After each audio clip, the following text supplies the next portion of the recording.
मैं 1977 में एमएलए बन के आया, इंडिया गेट के किनारे पैदल टहल रहा था, एक बड़ी गाड़ी में एक बड़ा कुत्ता जा रहा था, वो अपने मुंह को निकाल के जी लपलपाते जा रहा था। मैं गाँव का आदमी खड़ा होकर सोचने लगा, कुत्ता जरूर कुछ कह रहा है। मैं एमपी था, कभी दिल्ली देखा नहीं था, मेरे अंदर से आवाज आई कि कुत्ता कह रहा है क्या है, तू गांव का किसान, गरीब, मजदूर, पिछड़ा, दलित, तू क्या जन्म लेके करने आया है? तुझसे मैं सौभाग्यशाली हूं। देख, मैं ठंड गर्म गाड़ी में बैठा हूं, केक खाता हूं, ऑमलेट कटलेट खाता हूं, गद्दे पर सोता हूं। तुमने देखा हिंदुस्तान, तुमसे अच्छा मैं हूं।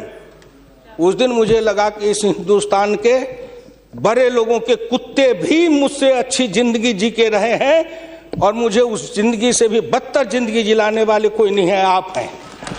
राज किया है आपने। के बाद सीता माता के साथ जीतने के बाद, लंका विजय के बाद, जब बानर भालू के बीच में मणि की माला वितरित की जा रही थी, तो वो सब दाने को तोड़ तोड़ के बंदर देख रहे थे।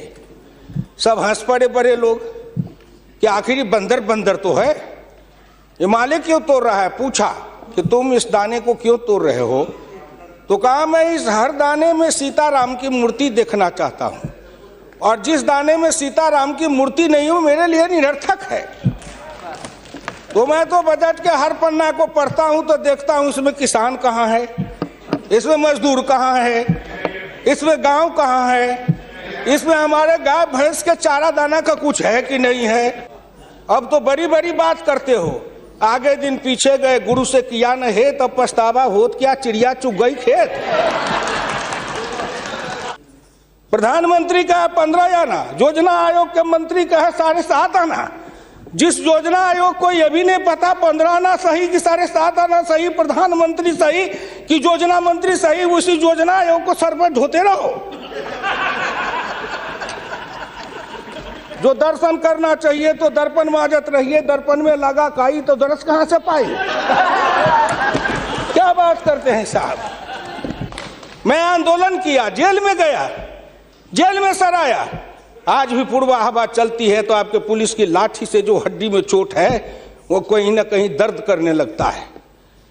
तब मुझे ऐसा एहसास होता है कि जिस राज में मुझे इतना कष्ट मिला था, अगर मेरा बस चले तो उस राज को सदा सर्वदा के लिए हिंदुस्तान से उखाड़ के गया जी में जाके पिंडदान कर दूं, जो फिर निकलने न पाए।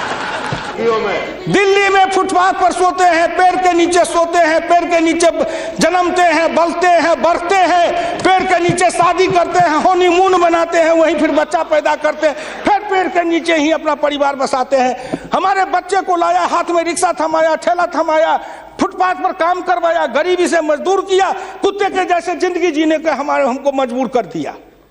कहीं पर निगाहें, कहीं पर निशाना, न कुछ मिले तो कुछ कहिए, ना कुछ मिले तो विरोधी में गए तो कुछ ना कुछ तो कहना है ना, नहीं तो दुनिया कैसे देखेगी कि विरोधी का काम कर रहे हैं। इसलिए आपसे मेरी विनम्र प्रार्थना है, अगर विरोधी का काम भी करना है तो आप अपने नेताओं को कहिए कि कुछ दिन हमारे पास आए, 6 महीना ट्रेनिंग दे देंगे कि हम विरोधी थे तो क्या करते थे। अरे नाटक भी करिए तो किसी डायरेक्टर से सीख तो लीजिए, जो गरीबी का डायरेक्टर है उससे सीखे नहीं, गरीबी का नाटक खेल रहे हैं। जिनको आप अपने ऑफिस के आगे चाय की दुकान खुलवा रहे थे, वो चाय की बेचने वाला, रेल के फुटपाथ पर पानी पिलाने वाला गरीब निर्धन, जिनकी मां मजदूरनी का काम करती थी, ऐसे के बेटा को भारत के प्रधानमंत्री की कुर्सी पर बैठाया कि नरेंद्र मोदी आएगा, भारत का प्रधानमंत्री बन जाएगा, गांव गरीब किसान मजदूर के भाग्य चमक जाएगा। उन्होंने इसलिए सपना को देखा है। प्लीज वो हो जाएगा क्या? ये 9 महीना में हो जाएगा। आप नेता बोलते थे, मैं सुन रहा था, मुलायम सिंह आदरणीय बोल रहे थे, मेरे साथी हैं, बरसों तक समाजवादी आंदोलन में लड़े, कि 9 महीना में तो बच्चा पैदा हो जाता है। मैंने कहा कितनी वैज्ञानिक बात कर रहे हैं, ये तो वैज्ञानिकता है, प्रकृति का नियम है, 9 महीना में बच्चा पैदा होता है। लेकिन जो बच्चा पैदा होता है, क्या वो बच्चा 9 महीना में फिर बच्चा पैदा कर देगा क्या?